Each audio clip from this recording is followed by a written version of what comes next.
Assalamu alaikum viewers and welcome back to my channel Study Law with Bushra. So we were discussing the topic of examination of witnesses. In today's video we are going to start from article 141. But before starting the discussion, I request you all to please subscribe to my channel and don't forget to press the bell icon for latest updates. Do share this video with your friends and don't forget to comment your feedback. So let's move towards the discussion. Article 41 of Kanun-e-Shahadat order basically deals with questions lawful in cross examination कि cross examination के अंदर कौन कौन से questions पूछे जा सकते हैं, इसके अंदर कौन कौन से क्वेश्चंस जो हैं वो लॉफुल हैं. सो आर्टिकल 141 को देखें तो article states that when a witness is cross examined he may in addition to the questions herein before referred to be asked any questions. अब ये आर्टिकल कहता है कि जब आप एक विटनेस को क्रॉस एग्जामिन करते हो, जब उस विटनेस पर जरा की जाती है तो there is no limit of questions in cross examination.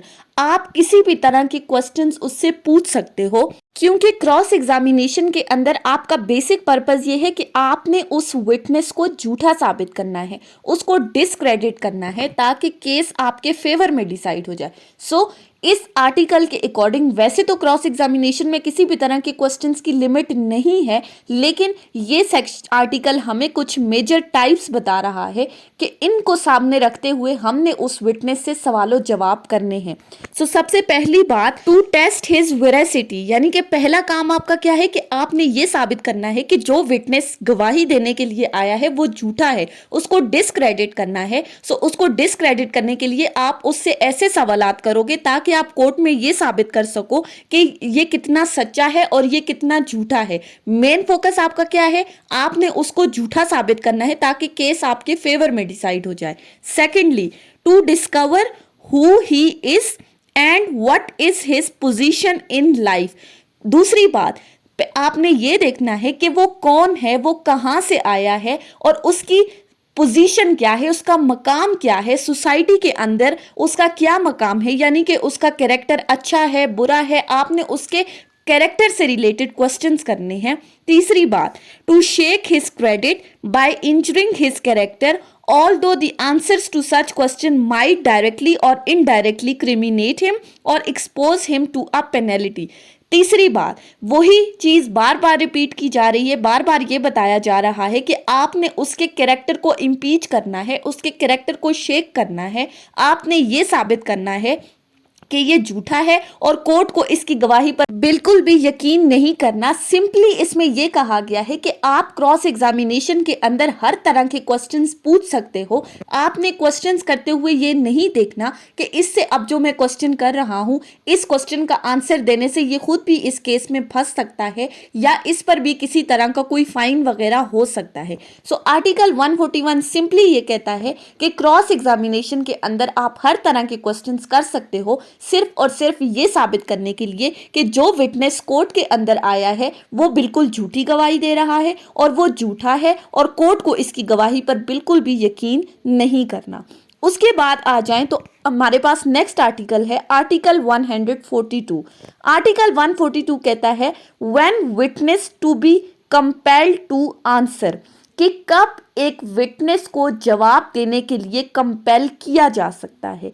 So article states that if any such questions relates to a matter relevant to a suit or proceedings, the provisions of Article 15 shall apply thereto. कि अगर तो witness से कोई ऐसा सवाल पूछा जा रहा है जो कि मैटर इन क्वेश्चन से रेलेवेंट है, यानी कि जो डिस्प्यूटेड मैटर है जिसके ऊपर केस चल रहा है, किसी भी सूट या प्रोसीडिंग्स में जो मैटर है उससे ये रेलेवेंट है ये क्वेश्चन, तो फिर आर्टिकल 15 की प्रोविजंस अप्लाई होंगी. अब आर्टिकल 15 की प्रोविजंस क्या कहती हैं? सो अगर आपको याद हो तो हमने डिस्कस किया था कि आर्टिकल 15 के according a witness shall not be excuse from answering any question, यानी कि विटनेस ये एक्सक्यूज नहीं दे सकता कि मैं इस क्वेश्चन का आंसर नहीं दे सकता। विटनेस को कंपेल किया जाएगा कि वो इस क्वेश्चन का आंसर दे अगर वो क्वेश्चन डिस्प्यूटेड मैटर के साथ रेलेवेंट है। विटनेस इस चीज से इनकार नहीं कर सकता, ऑल्दो कि उसे लगता है कि ये आंसर देने से मैं इस केस में फंस सकता हूं, फिर भी कोर्ट उसे कहेगी कि आपने इस क्वेश्चन का आंसर देना है क्योंकि ये हमारे डिस्प्यूटेड मैटर के साथ डील कर रहा है, उसके साथ रेलेवेंट है। लेकिन इसके साथ साथ कोर्ट ने उसे एक रिलैक्सेशन दी थी कि अगर वो ये इस क्वेश्चन का आंसर देता है जिससे वो खुद किसी केस में फंस रहा है, तो कोर्ट उसको अरेस्ट नहीं करने का ऑर्डर नहीं देगी, कोर्ट उसको उस केस में सजा नहीं देगी। लेकिन अगर उसने कहीं पर कोई फॉल्स एविडेंस दिया है, अगर उसने झूठी गवाही दी है या झूठा बयान दिया है, तो फिर उस सूरत में आप उस बंदे को अरेस्ट कर सकते हो। लेकिन otherwise witness can't refuse to answer any question which is asked from him. उसके बाद आ जाएं तो नेक्स्ट आर्टिकल आता है हमारे पास, आर्टिकल 143। आर्टिकल 143 कहता है court to decide when question shall be asked and when witness compelled to answer. अब इसमें दो बातें हैं। ये आर्टिकल कहता है कि ये बात कोर्ट ने डिसाइड करनी है कि कब उससे एक विटनेस से क्वेश्चंस किए जाएंगे और कब विटनेस को कंपेल किया जाएगा कि वो उन क्वेश्चंस का answer they. So article states that if any such question relates to a matter not relevant to a suit or proceedings except in so far as it affect the credit of witness by injuring his character। पहली बात कि अगर तो witness से कोई ऐसा question पूछा जा रहा है जो कि सूट या प्रोसीडिंग्स के अंदर जो मैटर चल रहा है उसके साथ रेलेवेंट नहीं है, यानी कि क्वेश्चन इस नेचर का है कि वो मेन इशू के साथ रेलेवेंट नहीं है, लेकिन आप का मकसद सिर्फ उस बंदे से क्वेश्चन करने का ये है कि आप उसके कैरेक्टर को इंजर करो, आप उसको डिस्क्रेडिट करो। फॉर एग्जाम्पल ए और बी हैं, ए पर ये एलिगेशन है कि उसने बी का मर्डर किया है या नहीं, और इससे रिलेटेड डी एक बंदा आता है कोर्ट में गवाही देने के लिए, और आप डी से ये सवाल करने के बजाय कि मर्डर कब हुआ था, किस जगह पर हुआ था, किसने किया था, कैसे हुआ था, आप सिर्फ कोर्ट को ये दिखाना चाह रहे हो उससे ऐसे क्वेश्चंस करके कि ये बंदा तो झूठा है, ये बंदा ऑलरेडी कन्विक्टेड है, इसको पहले किसी केस में सजा हुई थी। सो ये बताने के लिए कि कोर्ट उसकी गवाही पर यकीन ना करे, आप उससे ऐसे सवालात पूछते हो जो कि रेलेवेंट नहीं है डिस्प्यूटेड मैटर के साथ। आपका पर्पस सिर्फ इतना है कि आप उसके कैरेक्टर को इफेक्ट करो, उसकी गवाही को डिस्क्रेडिट करो ताकि कोर्ट उसकी गवाही पर यकीन ना करे। तो ऐसी सूरत में कोर्ट ने ये डिसाइड करना है कि आया विटनेस को कंपेल करना है जवाब देने के लिए या नहीं, और कोर्ट अगर चाहे तो फिर वो विटनेस को वार्न करेगी कि वो चाहे तो इस क्वेश्चन का आंसर दे दे, चाहे तो वो ना दे, लेकिन कोर्ट उस विटनेस को बाउंड नहीं कर सकती। कोर्ट उसको ये कहेगी कि तुम बाउंड नहीं हो इस क्वेश्चन का आंसर देने के लिए, अगर तुम चाहते हो कि तुम इस क्वेश्चन का आंसर दो तो तुम दे दो, वरना तुम पर किसी किस्म की कोई जबरदस्ती नहीं है।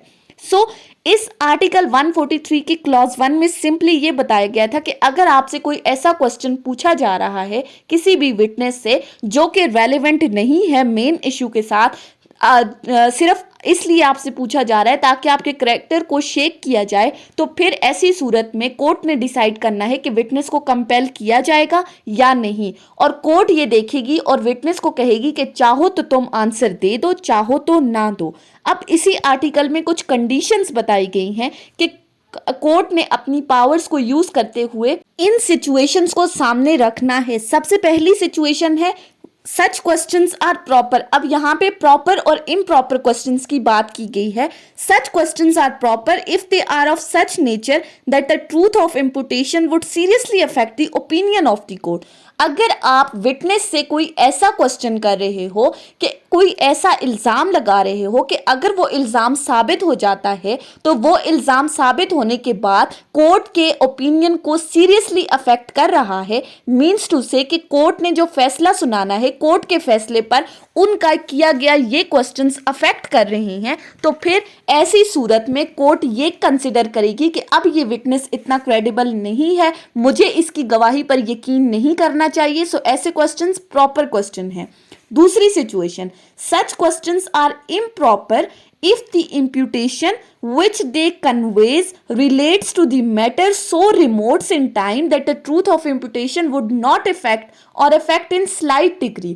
अब ऐसे क्वेश्चंस इम्प्रॉपर होंगे जो कि अगर वो इल्ज़ाम ऐसा लगा रहे हैं कि अगर वो इल्ज़ाम साबित भी हो जाता है तो उस इल्ज़ाम के साबित होने के बाद कोर्ट के ओपिनियन को वो बिल्कुल भी अफेक्ट नहीं कर रहे, या फिर अगर वो इफेक्ट कर भी रहे हैं तो वो इतनी स्लाइट डिग्री का है कि कोर्ट के फैसले पर किसी किस्म का कोई भी असर नहीं पड़ रहा, तो ऐसे क्वेश्चंस हमारे पास इम्प्रॉपर हैं। फॉर एग्जाम्पल कि आपसे कोई ऐसा क्वेश्चन किया जा रहा है जो कि इस मैटर के साथ रेलिवेंट नहीं है, सिर्फ आपके कैरेक्टर को शेक करना है। यानी कि अगर आपसे ये पूछा जाता है कि आपने 10 साल पहले या 5 साल पहले कोई चोरी की थी या कोई डाका डाला था और उस केस में आपको सजा सुनाई गई थी, तो अब उसका इसका तो इसके साथ ताल्लुक नहीं है। हो सकता है that person has मेंडेड his veg, अब वो सुधर गया हो, उसने ऐसा कोई काम ना किया हो, तो आपका यहाँ पर मेन पर्पस क्या था कि आप उसके इस अमल को कोर्ट के सामने लाकर उसके कैरेक्टर को इंजर करो ताकि कोर्ट उसकी क्रेडिबिलिटी पर यकीन ना करे। तीसरी बात, सच क्वेश्चंस आर इम्प्रॉपर। अब यहां पर भी इम्प्रॉपर क्वेश्चंस की बात की गई है। अगर तो जो एविडेंस आप जिस मैटर से रिलेटेड दे रहे हो और जो क्वेश्चन आपसे पूछा जा रहा है वो टोटली ऑपोजिट है, वो टोटली इररेलेवेंट है, यानी कि जो क्वेश्चन आपसे पूछा जा रहा है उसका मेन फैक्ट के साथ, मेन डिस्प्यूटेड मैटर के साथ किसी किस्म का कोई ताल्लुक नहीं है कि वो कोर्ट के ओपिनियन को इफेक्ट कर सके, तो ऐसे क्वेश्चंस भी इम्प्रॉपर हैं। उसके बाद फोर्थ सिचुएशन देखें तो द कोर्ट में if it sees fit draw from the witness refusals to answer. अब यहां इस क्लॉज में बताया गया है कि कोर्ट कुछ प्रिजम्पशंस ड्रॉ कर सकती है उस विटनेस के अगेंस्ट कि अगर तो इस बंदे से ये क्वेश्चन पूछा जाता और ये इस क्वेश्चन का आंसर देता तो ये खुद इस केस में फंस सकता था। यानी कि अगर विटनेस से क्वेश्चन पूछा है, उसने इनकार कर दिया है, तो कोर्ट ये प्रिजम्पशन ड्रॉ कर सकती है कि अगर वो इस क्वेश्चन का आंसर देता तो वो इस केस में खुद फंस सकता था। लिहाजा कोर्ट ये प्रिजम्पशन ड्रॉ कर लेती है कि ये बंदा झूठा है। सो आर्टिकल 43 सिंपली ये कहता है कि कोर्ट ने ये चीज डिसाइड करनी है कि कौन से क्वेश्चन एक विटनेस से करने हैं, कब करने हैं और कब आप एक विटनेस को कंपेल कर सकते हो। अगर वो रेलेवेंट क्वेश्चंस नहीं है तो विटनेस को कंपेल नहीं किया जा सकता। ये टोटली कोर्ट पे डिपेंड करता है कि वो उससे कहे कि तुम चाहो तो आंसर दे दो, चाहो तो तुम इस क्वेश्चन का आंसर ना दो। क्योंकि इन क्वेश्चंस को करने का मेन पर्पस क्या है? उसके कैरेक्टर को शेक करना है, उसके कैरेक्टर को डिस्क्रेडिट करना है ताकि कोर्ट उसकी गवाही पर यकीन ना करे। सो ये थी हमारी आज की डिस्कशन आर्टिकल 141 से आर्टिकल 143 तक। नेक्स्ट वीडियो में हम आर्टिकल 144 को डिस्कस करेंगे। सो आई होप कि आपको ये लेक्चर समझ में आया होगा। अगर आपने इस वीडियो को अटेंटिवली सुना है तो अगर आपको ये वीडियो अच्छी लगी है तो इस वीडियो को लाइक करें, कमेंट करें, चैनल को सब्सक्राइब करना ना भूलें। Thank you so much for watching. Till then, अल्लाह हाफिज।